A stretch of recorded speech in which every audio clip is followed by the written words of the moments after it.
It's just 80 cents. But today, 80 cents decides her worth. Emily Walker stands at the counter, hands trembling. She wears a faded denim jacket, her brown hair tied back loosely. Her eyes flicker to the price on the screen. She whispers, "I only have $20. It's 80 cents more." Dennis Carter, the manager, lets out a loud sigh. He leans closer, voice dripping with contempt. "Don't waste my time. If you can't pay, leave." Emily's cheeks flush red. She digs through her old wallet, searching every pocket. Her eyes fill with tears. She forces a small smile, hoping for kindness. Dennis rolls his eyes, bored. He waves his hand sharply. "Out. Now." Emily nods, swallowing her pride. She grabs her backpack and rushes out. A tear slips down her cheek. Outside, she hugs her books tight, feeling invisible under the pale morning sky.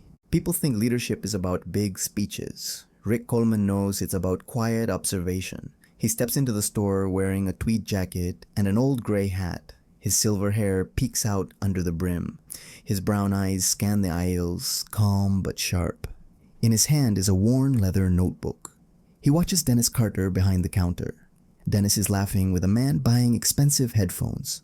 But when an older woman in a floral dress asks about a coupon, Dennis sighs loud enough for everyone to hear.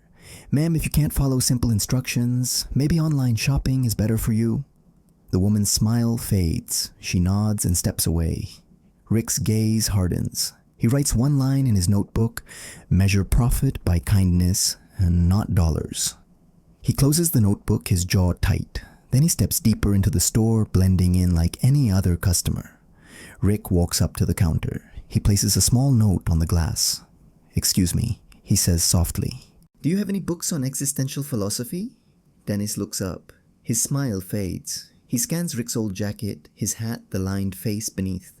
"Philosophy," Dennis snorts. "Why would you need that at your age?" Rick blinks. "I've always wanted to read Sartre." Dennis chuckles dryly.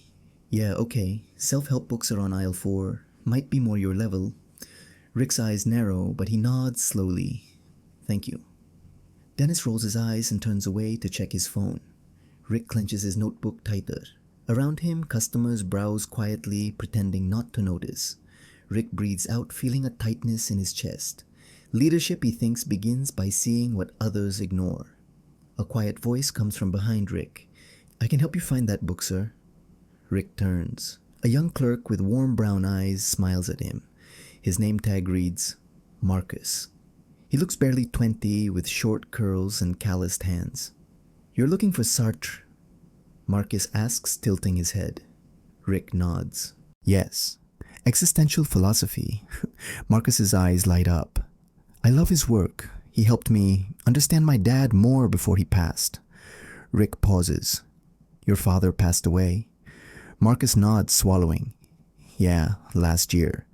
He always talked about freedom and choice." Sartre made sense of it.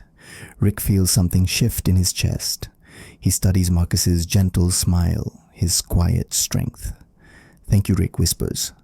Marcus grins. "Come on, philosophy is in aisle 6, I'll show you." They walk side by side between the shelves, two different generations, sharing the same search for meaning. Dennis's voice cuts through the quiet aisle. Marcus flinches. He turns to see Dennis standing with his arms crossed, eyes narrowed. "What are you doing?" Dennis snaps. Marcus clears his throat softly. "I'm helping this customer find a book." Dennis scoffs. "Helping with philosophy. He doesn't need your help." Rick looks down, saying nothing. Dennis steps closer. His tone turns sharp. "Stop wasting time, Doc, with customers who buy nothing. Go finish the price tags on aisle 3. Marcus nods quickly. "Yes, sir." Dennis glares at Rick. "If you need anything else, ask someone else." Marcus has work to do. He turns and walks away, shoes clicking against the floor. Marcus forces a small smile at Rick. "I'm sorry about that," he whispers. "I'll be back soon." Rick watches him leave, feeling a heavy ache in his chest. Leadership, he thinks, is seeing people like Marcus for who they really are. Rick stands quietly by the shelf, staring at rows of books he can barely read without his glasses. His shoulders feel heavy. A soft voice returns behind him. "Here it is, sir." Rick turns. Marcus smiles, holding out a thin paperback. Existentialism is a Humanism by Sartre. Rick blinks. I thought you were told to do pricing. Marcus shrugs slightly. I finished faster. Rick takes the book, feeling its weight. Thank you, he whispers. Marcus looks at him with calm eyes. Triad Hoc, philosophy. It teaches me not to be afraid. Teaches me to live honestly. Rick studies the young man's gentle face. Marcus's words sink deep into his chest. Thank you for reminding me, Rick says softly. Marcus grins. Anytime, sir. He walks away quickly before Dennis sees him. Rick watches him go, feeling a quiet warmth spread through his chest, melting the coldness of the morning. Rick holds the Sartre book in his hands. He looks up at Marcus, who is restacking notebooks on the shelf nearby. Marcus, Rick says softly, Do you study philosophy at school? Marcus shakes his head, his smile fading a little. No, sir. I couldn't go to college. Rick nods slowly. Why not? Marcus swallows. He keeps his eyes on the notebooks. My mom passed away last year. Cancer. We didn't have insurance. I had to drop out to work. Rick feels a heaviness settle in his chest. Your father, Marcus, takes a slow breath. He's disabled. Can't work. I have 2 jobs. Here during the day. Warehouse at night. Rick watches the young man's trembling hands as he stacks the last notebook. Do you ever sleep? Rick asks quietly. Marcus laughs under his breath. Sometimes, sir, but philosophy helps me keep going. Rick nods, feeling something tighten deep in his heart. Dennis's voice slices through the quiet aisle. Marcus jumps, dropping a notebook. He bends down quickly to pick it up. Dennis strides over, face tight with annoyance. What are you doing now? Dennis snaps. Marcus clears his throat. I was helping this gentleman find a book, sir. Dennis rolls his eyes and lets out a harsh laugh. Helping you think this store pays you to be some college tutor. Marcus looks down. His hands grip the notebook tighter. Dennis leans in, closer voice, low but sharp. Don't waste time with customers who don't buy anything important. Focus on stocking shelves. That's all you're good for. Rick feels anger burning in his chest. He watches as Marcus nods silently. Yes, sir, Marcus whispers. Dennis straightens his tie and glares at Rick. If you need help, ask someone else. He turns and walks away without another word. Rick exhales, feeling the weight of Marcus's quiet humiliation. Rick stands at the counter holding the Sartre book. He reaches into his wallet, pulling out a few bills and coins. His brow furrows. I'm 20 cents short, he says quietly. Dennis lets out a loud dramatic sigh from across the counter. Figures he mutters under his breath. Rick feels his cheeks flush. He starts to put the book back on the counter. But Marcus steps forward quickly. Wait, he pulls out his own worn black wallet. He flips through a few crumpled bills and finds a quarter. He slides it across to Dennis without a word. Dennis raises an eyebrow. Really your money, Marcus? Marcus nods. It's just 20 cents. Rick looks at Marcus, eyes wet with gratitude. Thank you, he whispers. Marcus smiles softly. Don't mention it, sir. Philosophy shouldn't be out of reach because of 20 cents. Rick grips the book tighter, feeling something in his chest shift. For the first time that morning, he feels hope. Dennis snorts, shaking his head slowly. His voice drips with disdain. You know, Marcus, he says loud enough for nearby customers to hear. Keep doing things like that and people will start using you. They'll see you as weak, easy to take advantage of. Marcus doesn't look up. He finishes folding a paper bag and sets it aside. Then he turns to Dennis with a quiet, steady smile. Maybe Marcus says softly, but I'd rather be used for kindness than remembered for cruelty. Dennis rolls his eyes. Whatever, just get back to stocking the energy bars. He walks away, his shoes clicking sharply against the tile. Rick watches Marcus with deep respect. Marcus picks up the next item to shelve, still smiling gently to himself. For a brief moment, the store feels warmer. Rick thinks leadership isn't about power. It's about moments like this. Marcus kneels beside a low shelf, stacking protein bars. Nearby, a little girl with curly hair clutches her mother's leg. Her eyes are wide, staring at the granola bars on display. Mommy, can I have one? please the girl, whispers. Her mother checks her wallet, sighing softly. Not today, Kayla. Maybe next week. Kayla's shoulders slump. She nods, blinking back tears. Marcus watches quietly. He reaches into a box behind him and pulls out a small, sample-sized granola bar. He crouches down and offers it to Kayla with a gentle smile. Here, he says softly, "It's a sample. No charge." Kayla's eyes brighten. She takes it carefully with both hands.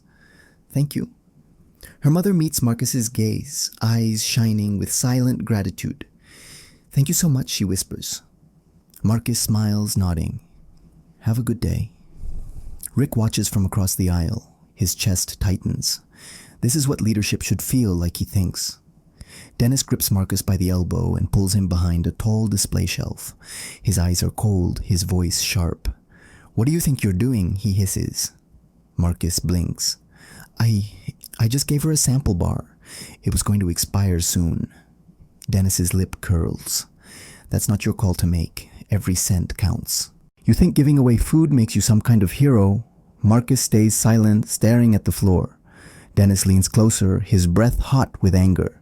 "Listen to me. You cost this store money again, and I'll cut your hours so fast your head will spin." "Got it." Marcus swallows hard. "Yes, sir." Dennis lets go of his arm roughly.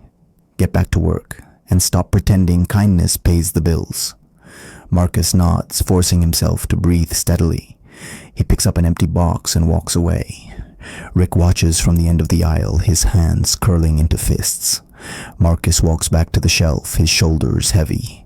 He picks up a stack of protein bars and sets them neatly in place. His hands move automatically, eyes unfocused. Rick watches him from behind a display of notebooks. He feels his chest tighten with anger and sadness. Profit doesn't build loyalty, so anyone can offer a discount. Anyone can cut prices to attract customers. Rick looks at Marcus's tired face as he works silently under the harsh fluorescent lights. But compassion builds something deeper. When people feel seen, when they feel cared for, they come back. Not just with their money, but with their hearts. Rick exhales slowly, feeling the weight of those words settle into his bones. He writes one sentence in his small leather notebook. Kindness feeds loyalty. Greed starves it. He closes the notebook gently and keeps watching Marcus, seeing not an employee, but the quiet soul holding the store together. Dennis stands near the stockroom door, phone pressed to his ear. His voice is louder than it needs to be. "Yeah, I cut 30 labor hours this month," he says, smiling proudly. "Saved the store $1,500. Easy?" He laughs softly.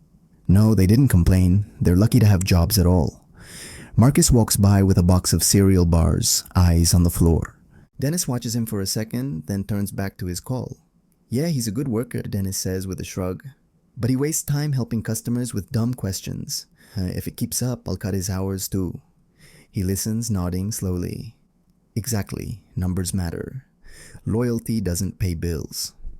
Dennis ends the call and slips the phone into his pocket. He adjusts his name tag and straightens his tie, smirking with satisfaction. Rick stands hidden behind a display shelf, his jaw tight with quiet anger. Rick stands near the end of the aisle, watching Marcus stack boxes of instant noodles. He walks over quietly. Rick says softly, "Can I ask you something?" Marcus looks up, surprised. "Of course, sir." Rick hesitates for a moment. "What happens if Dennis sees you giving away those sample bars or helping too long with customers?" Marcus shrugs, his smile gentle but tired. "Then he cuts my hours." Rick frowns. "Doesn't that worry you?" Marcus sets down a box and looks Rick in the eye. "Yeah, it does. Rent's high. Bills don't care." He pauses, breathing in slowly. A small smile spreads across his face. "But someone needed help. Even if I lose a few hours, it's worth it." Rick feels something tighten in his chest. He nods slowly, studying this young man who carries more wisdom than most leaders he's ever known. Dennis strides down the aisle, eyes scanning for Marcus. He spots him near the back, kneeling to stack cans of soup. Dennis barks. Marcus stands quickly. "Yes, sir." Dennis points to a large box by the stockroom door. Get that box of cleaning supplies onto the top shelf. Marcus glances at the box. It's big and taped shut, marked heavy in bold red letters. He shifts uncomfortably, pressing a hand to his lower back. Is something wrong? Dennis snaps. Marcus shakes his head. No, sir. My back's just been tight lately. Dennis crosses his arms, smirking. Then work faster. Back pain is for people who can afford doctors. Marcus nods, bending down carefully. He grips the box, wincing as pain shoots up his spine. He lifts it slowly, breathing hard. Rick watches from behind a display of notebooks. His hands curl into fists. Anger burns in his chest, heavy and hot. He thinks this isn't leadership. This is cruelty. Marcus carries the heavy box slowly down the aisle. His arms tremble from strain. As he passes a shelf, his elbow brushes against a display of granola bars. A loud crash fills the store. Boxes of granola bars scatter across the floor. Dennis's head snaps up, his eyes narrow.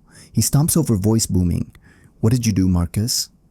Marcus sets the heavy box down, gently breathing hard. I'm sorry, sir. I didn't mean to. Dennis cuts him off with a sharp laugh. Didn't mean to. You think that fixes anything? That display took me 20 minutes to stack. Marcus kneels, picking up each granola box one by one, placing them back carefully. His hands shake. Dennis leans down, his voice low and cold. You'll pay for this. I'm docking your paycheck for damages. Maybe next time you'll watch where you're going.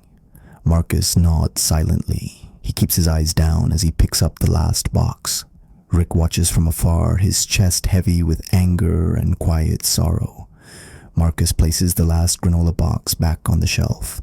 He wipes his forehead with the back of his hand. His shoulders slump under an invisible weight. Rick watches from across the aisle. He feels something shift deep in his chest, a heaviness he cannot ignore. I thought I knew Evans Mart. I thought I understood what we stood for. Our reports say we're growing. Profits are up. Efficiency is up. Rick's eyes follow Marcus as he bends down to pick up a crushed cardboard box from the floor. But standing here, watching this, I realize I know nothing. He exhales slowly, feeling his heartbeat thud in his ears. A company isn't built on numbers, it's built on people. People like Marcus, and if we fail them, then all this success means nothing. Rick grips his leather notebook tighter, his knuckles white against the worn cover. Marcus wipes his hands on his apron and turns toward the checkout line. An elderly woman stands there, leaning heavily on her cart. Inside is a large bag of rice. She struggles to lift it onto the conveyor belt. Marcus hurries over. Let me help you, Mom, he says softly. Her eyes fill with relief. Thank you, dear. My arms just aren't what they used to be. Marcus lifts the heavy rice bag effortlessly, though his arms shake from exhaustion. He places it gently on the counter and smiles. Would you like me to carry this out to your car after checkout, he asks. She nods gratefully. That would be wonderful. Dennis watches from a few feet away, arms crossed. His lip curls with disgust. He spends more time playing Boy Scout than working, he mutters under his breath. Marcus ignores him. After she pays, he carries the rice to her car, each step heavy, but his smile never fading. Rick stands near the exit, watching Marcus disappear into the parking lot with the elderly woman. The automatic doors slide open, and cold morning air brushes against his face. He takes a slow breath, feeling the weight of what he has seen. The numbers in his quarterly reports blur in his mind. All he sees now is Marcus's tired smile, his quiet dignity, his silent pain. I came here to check efficiency, to check profits and systems. But what I saw today, it broke something inside me.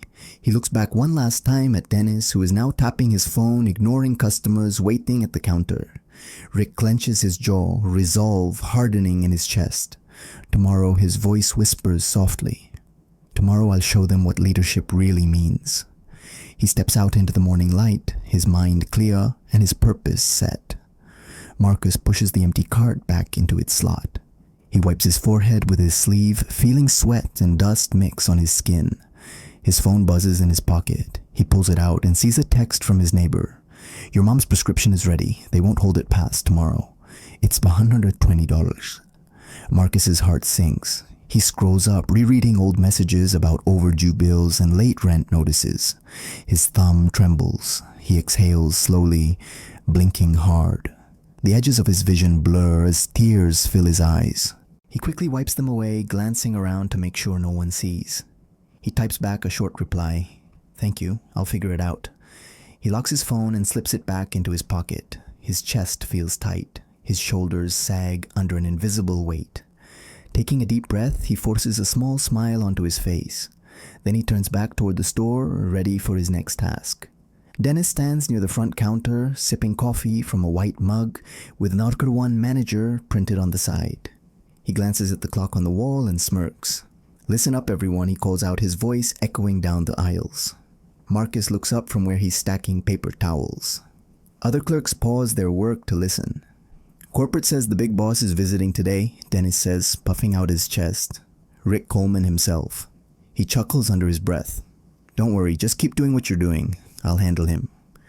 Marcus lowers his eyes, feeling a tightness in his chest. Dennis continues. "Remember Smile if he walks by, but don't waste time trying to impress him. He cares about numbers, not names." He sips his coffee again, his smirk widening. Marcus grips the shelf edge hard, thudding with unease. Something in his gut tells him today won't be like any other day. The front doors slide open with a quiet hiss. Morning light floods the entryway. Rick steps inside, no longer in his old tweed jacket. Today he wears a tailored navy suit and polished brown shoes. His silver hair is neatly combed. A black leather briefcase hangs at his side. Behind him, a camera crew follows, adjusting lenses and microphones. Their footsteps echo across the store's glossy floor. Marcus freezes mid-shelf, eyes wide. The other clerks glance at each other nervously. Dennis stands behind the counter, phone in hand. He looks up, ready to greet another customer. His smile falters. His eyes go wide. Rick's calm gaze sweeps across the store before settling on Dennis. For a moment, no one speaks. Dennis forces a shaky laugh. "Mr. Coleman, we weren't expecting you so early." Rick doesn't smile. He nods, once his voice quiet but firm. "Good morning, Dennis." Silence wraps around the store like ice. Every employee watches, breath held tight in their chests. Marcus stands frozen by the paper towel shelf. His heart thuds so hard he feels it in his throat. Rick's eyes meet his across the aisle. Slowly, Rick walks over each step, echoing in the silent store. The camera crew follows behind him, capturing every movement. Marcus quickly wipes his dusty hands on his apron. His voice trembles. "Mr. Coleman, I didn't know you were coming today." Rick smiles softly, the lines around his eyes deepening with warmth. "Marcus Johnson," Rick says gently. "Do you know why I'm here today?" Marcus swallows, shaking his head. "No, sir."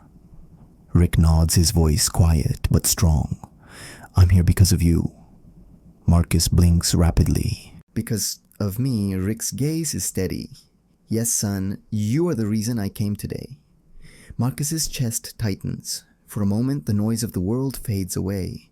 All he feels is the weight of Rick's words sinking into his bones. Rick turns away from Marcus and faces Dennis. His gaze is calm but sharp like cold steel. Dennis shifts uncomfortably, adjusting his tie with sweaty fingers. "Mr. Coleman, I can explain." Rick raises a hand, silencing him. His voice is quiet, but it carries across the silent store. "Tell me, Dennis," Rick asks, his eyes locked on him. "Who do you think Evans Mart exists for?" Dennis blinks confused. Sir Rick tilts his head slightly.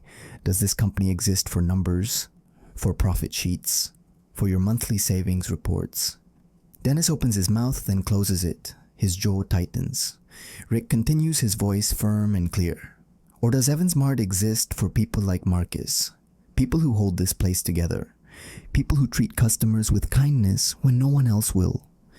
Silence fills the aisle. Dennis looks away, his shoulders slumping under the weight of truth. Dennis clears his throat, his voice shaky. "Mr. Coleman, I was just trying to keep costs down. That's my job. The company needs profit to survive." Rick studies him quietly. His gaze is steady, unblinking. For a long moment, no one speaks. Then Rick exhales slowly. His voice is calm but carries a deep sadness. "Dennis," he says softly, Meeting targets is important, but if meeting those targets means crushing the people who make this company run, he pauses, letting his words sink in. Dennis looks down at the floor, his shoulders hunched. Then we have already failed. Rick finishes. Dennis swallows hard, his eyes darting around the silent store. For the first time, his confident mask slips. His voice drops to a whisper. I didn't mean to fail anyone. Rick doesn't respond. He simply looks away, his expression filled with quiet disappointment. Rick turns away from Dennis and looks at Marcus. The young clerk stands frozen, his hands trembling against his apron. Marcus, Rick says softly, his voice echoing in the silent store. Marcus blinks his eyes wide. Yes, sir. Rick takes a deep breath. His words come out calm and strong. Starting today, your pay will be increased. You deserve more for the work you do here. Marcus's mouth opens, but no sound comes out. Tears gather quickly in his eyes. Rick continues his gaze, steady and warm. And Evans Mart will cover your entire college tuition, wherever you choose to study. Philosophy, literature, anything. Marcus gasps softly. His lips tremble. A single tear rolls down his cheek. Sir, I don't know what to say. Rick smiles, his eyes gentle. Then don't say anything, son. Just keep being you. Marcus lowers his head, shoulders shaking. Quiet sobs fill the aisle as relief and gratitude overflow from his chest. Marcus wipes his tears quickly with the back of his hand. His chest rises and falls with shaky breaths. He looks up at Rick, eyes full of disbelief and hope. Rick smiles softly. His voice is warm, wrapping around Marcus like a quiet promise. And Marcus, he continues, starting today, you will be our Evans Mart cultural ambassador. Marcus blinks, confused. Cultural ambassador? Sir Rick nods. Yes. Your job is to teach everyone here about compassion, about what it means to care for people, about seeing customers as human beings, not just dollar signs. Marcus's lips tremble again. I don't know if I'm worthy of that. Rick shakes his head slowly. You already are. You've been teaching us every day without even trying. Around them, the clerk stands silent, watching. Some smile. One wipes a tear from her eye. Marcus breathes out his shoulders, relaxing for the first time in months. Rick turns to face the entire team gathered near the checkout counters. His gaze sweeps across every clerk, cashier, and stocker standing in nervous silence. He clears his throat softly. His voice is steady and strong. From today forward, he announces every Evans Mart employee is empowered to help customers however they see fit. The room stays silent, hanging on his words. You no longer need managerial approval to act with kindness. Rick continues. If a customer is short a few cents, help them. If someone needs assistance, don't ask permission. Do what is right. Dennis shifts uncomfortably beside the counter, his eyes fixed on the floor. Rick breathes out slowly, his voice softening. Because leadership is not about control, it is about trust. And trust begins with you. Marcus looks down, his lips curling into a quiet smile. For the first time, he feels the weight on his shoulders lift. Marcus stands at the end of aisle 6 stocking shelves with quiet purpose. Nearby customers smile and nod as they pass him. His eyes are calm, his shoulders relaxed. For the first time in years, he feels seen. Rick walks out of the store into the bright morning light. The automatic doors close behind him with a gentle hiss. Loyalty doesn't come from prices or discounts. Loyalty comes from kindness, from small moments when someone chooses to care. He pauses, breathing in deeply as the sun warms his face. A company that forgets kindness forgets its soul, but a company that remembers will never be forgotten. The screen fades to black. White words appear, slowly lingering in the quiet. Comment, I believe. If you know true brands are built on compassion. The final image rests in silence.